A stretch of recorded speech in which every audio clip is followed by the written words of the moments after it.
सुबह की पहली किरण अभी खिड़की तक पहुंची भी नहीं होती, पर घर की रसोई में एक हलचल शुरू हो जाती है। वो स्त्री जो अपनी नींद का त्याग कर दूसरों के लिए नाश्ता तैयार करती है, वो कोई मशीन नहीं है।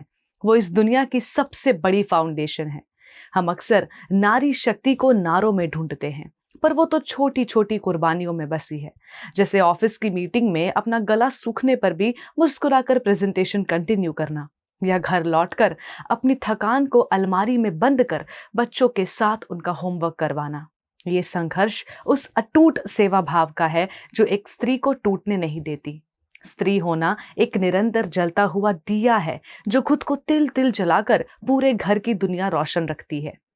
इतिहास और शास्त्रों की बात करें तो माता सीता का व्यक्तित्व केवल एक विरह की कथा नहीं, बल्कि इस ब्रह्मांड का सबसे बड़ा वैचारिक विद्रोह है। जब हम माता सीता के वनवास जाने के निर्णय की बात करते हैं, तो अक्सर लोग इसे केवल एक पत्नी का कर्तव्य कहकर सीमित कर देते हैं। पर जरा गहराई से सोचिए, अयोध्या के वे महल जहां दास दासियों की कतारें थी, जहां पैर जमीन पर नहीं मखमल पर पड़ते थे, और जहां दुनिया का सारा ऐश्वर्य एक इशारे पर उपस्थित था। दूसरी ओर था दंडकारण्य का वो भयानक जंगल, जहां रास्ते नहीं काटे थे, जहां छत नहीं खुला आसमान था, और जहां हर कदम पर मृत्यु का साया। माता सीता ने उस महल को ठोकर क्यों मारी? उनका ये निर्णय दुनिया को ये दिखाने के लिए था कि एक नारी के लिए महल का पत्थर कभी उसके पति के चरित्र से बड़ा नहीं हो सकता। उन्होंने साबित किया कि नारी को स्वर्ण सिंहासन की भूख नहीं होती, उसे लालसा होती है तो केवल उस सत्य और धर्म की जिसका प्रतिनिधित्व उसके पति के संस्कार करते हैं। जब एक पुरुष मर्यादा पुरुषोत्तम बनकर खड़ा होता है, जब वो नैतिक रूप से अडिग और सत्य के मार्ग पर होता है, तब एक नारी के लिए वो जंगल भी अयोध्या बन जाता है। माता सीता ने भगवान राम को नहीं चुना था, उन्होंने श्री राम के भीतर उस धर्म को चुना था। ये नारी की वो अलौकिक शक्ति है जिसे दुनिया समर्पण कहती है, पर असल में ये साहस की पराकाष्ठा है। उन्होंने दिखाया कि जब पुरुष सही होता है, जब पुरुष का चरित्र निष्कलंक होता है, तो उसकी पत्नी छाया की तरह उसके पीछे नहीं, बल्कि शक्ति बनकर उसके साथ साथ चलती है। वो अपना सर्वस्व, अपना आराम, अपना मायका, अपनी सुख सुविधाएं एक पल में स्वाहा कर देती है। क्यों? क्योंकि वो जानती है कि जहां उसके राम है वहीं उसका लोक है। माता सीता का वनगमन कोई मजबूरी नहीं थी, वो एक गौरवशाली चुनाव था। उन्होंने दुनिया को चीख चीख कर बताया कि एक स्त्री को खरीदा नहीं जा सकता, उसे केवल प्रेम और नैतिकता से जीता जा सकता है। ये गुण आज भी हर उस स्त्री में जीवित है जो मुश्किल वक्त में अपने परिवार और अपने जीवन साथी की ढाल बनकर खड़ी रहती है। जब पुरुष का नैतिक बल मजबूत होता है, तो नारी की निष्ठा वो हिमालय बन जाती है जिसे वक्त का कोई भी तूफान हिला नहीं सकता। माता सीता ने दिखाया कि महल दीवारों से नहीं, अपनी मर्यादाओं से बनते हैं, और जिस पुरुष के पास मर्यादा है, उसके साथ एक स्त्री हर कांटों भरी राह पर चलने का जज्बा रखती है।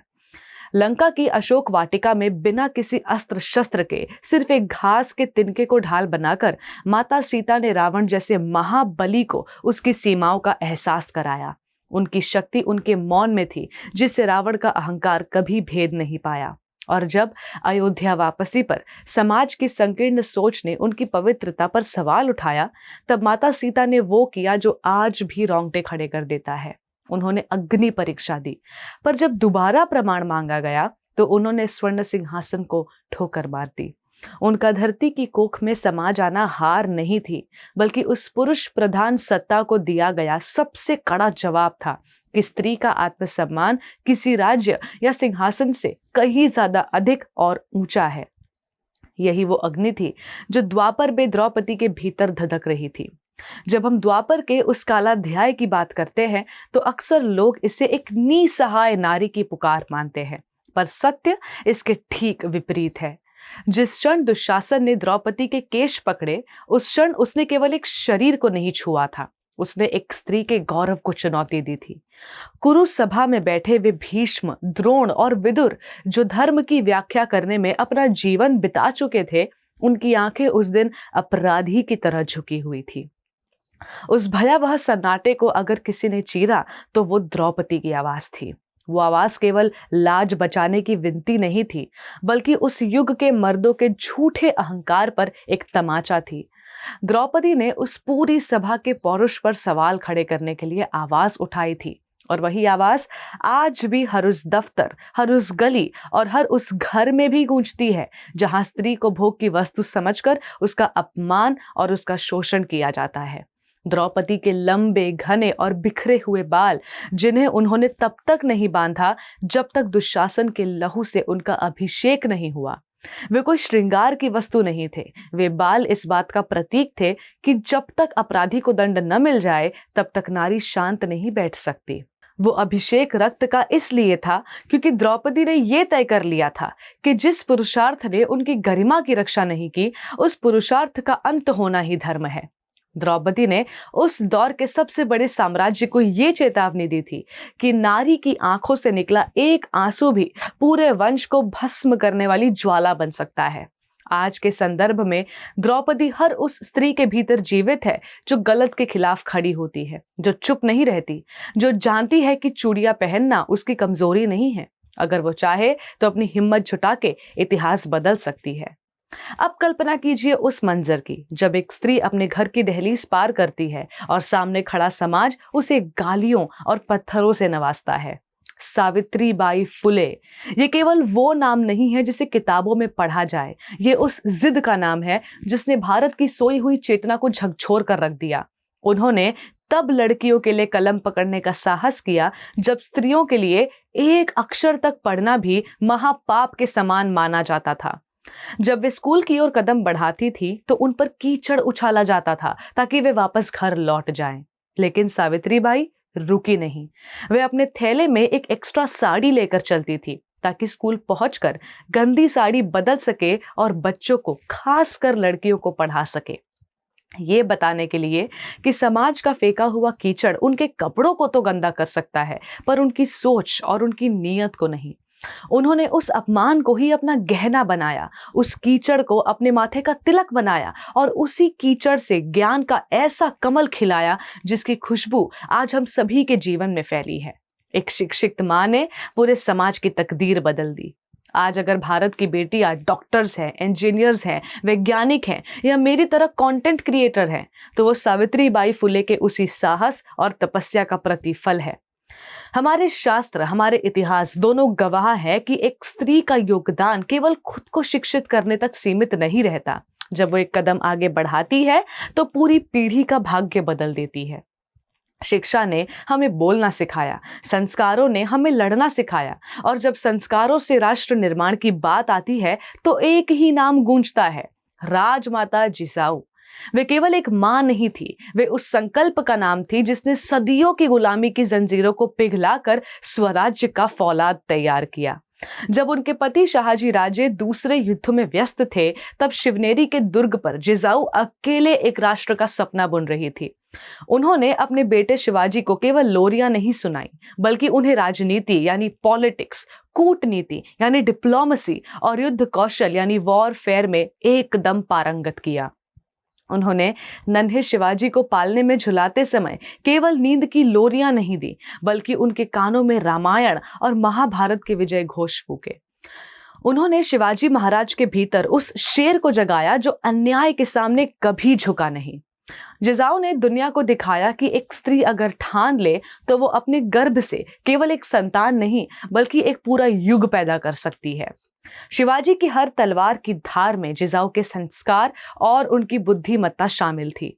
और जब शस्त्र और शास्त्र का संगम हुआ तो झांसी की मिट्टी से वो गर्जना उठी जिसने 7 समंदर पार बैठे ब्रिटिश साम्राज्य की जड़ें हिला दी।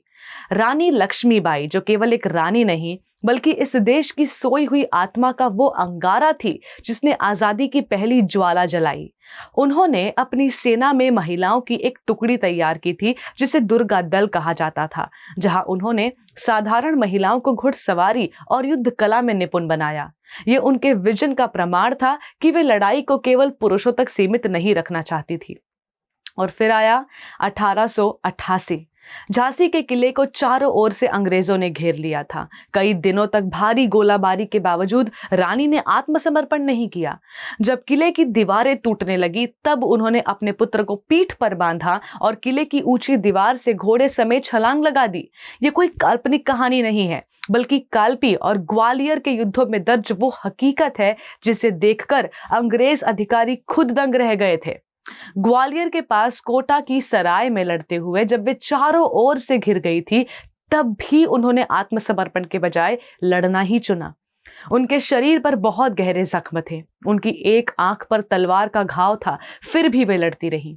उनका बलिदान केवल एक रानी का अंत नहीं था, बल्कि वो झांसी के उस फौलादी संकल्प की जीत थी जिसने भारत के स्वाधीनता संग्राम की दिशा बदल दी। आज वो युद्ध का मैदान भले ही बदल गया हो, पर संघर्ष की प्रकृति आज भी वही है। आज की नारी सरहदों पर तैनात है, वो जेट विमान उड़ा रही है, कॉर्पोरेट के मुश्किल फैसले ले रही है और साथ ही अपने परिवार की नींव को भी मजबूती से थामे हुए है। आज की स्त्री आधुनिक है, आत्मनिर्भर है और हर उस क्षेत्र में अपना परचम लहरा रही है जिसे कभी सिर्फ पुरुषों का कहा जाता था। लेकिन इस निरंतर भागदौड़ और बाहरी दुनिया को जीतने की होड़ में हम एक बहुत बड़े खतरे का सामना कर रहे हैं, खुद को खो देने का खतरा। अक्सर आधुनिकता की अंधी दौड़ में हम ये मान लेते हैं कि सशक्त होने का मतलब कठोर हो जाना है। हम पुरुषों के बनाए मापदंडों पर खुद को तोलने लगते हैं और इस प्रक्रिया में अपनी सबसे बड़ी पूंजी, अपनी संवेदनशीलता और अपनी ग्रेस को खो देते हैं। लेकिन याद रखिए, लोहा टूट सकता है पर पानी अपना रास्ता बना ही लेता है। कोमलता हमारी कमजोरी नहीं, बल्कि वो रेजिलियंस है जो हमें हर प्रहार के बाद फिर से खड़ा कर देती है। आज की नारी जब ऑफिस में टफ कॉल्स लेती है या जीवन के समस्याओं को सुलझाती है, तो वो केवल अपनी बुद्धि का नहीं, बल्कि अपनी उस अंतर्ज्ञान की शक्ति यानी इंट्यूशन का उपयोग करती है जो उसे प्रकृति से मिली है। यही वो सबसे बड़ी बात है जो हमें मशीनों से और पुरुषों से अलग करता है। लेकिन जब हम बाहरी दुनिया के तनाव, ईर्ष्या और कंपटीशन को अपने भीतर घर करने देते हैं, तब हमारी ये शक्ति क्षीण होने लगती है। हम चिड़चिड़े हो जाते हैं, थक जाते हैं और अंततः हम बर्न आउट के शिकार हो जाते हैं। इसलिए असली सशक्तिकरण, असली विमेन एम्पावरमेंट वो नहीं है जो हम दुनिया को दिखाते हैं, बल्कि वो है जो हम अपने भीतर महसूस करते हैं।